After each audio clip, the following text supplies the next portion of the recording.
السلام علیکم ورحمۃ اللہ وبرکاتہ۔ 10 محرم کا روزہ،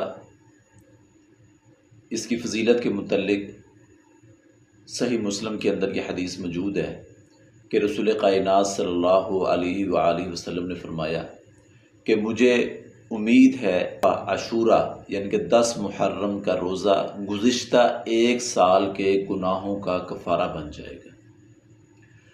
اور اس کی مزید فضیلت کے لیے صحیح بخاری کے اندر بھی ایک حدیث ہے کہ ابن عباس رضی اللہ تعالی عنہ روایت فرماتے ہیں کہ میں نے رسول کائنات صلی اللہ علیہ وآلہ وسلم کو نہیں دیکھا کہ انہوں نے عاشورہ کے دن کے سوا کسی دن کو اور رمضان المبارک کے سوا کسی مہینے کو افضل سمجھ کر اس دن میں روزے کا اہتمام کیا۔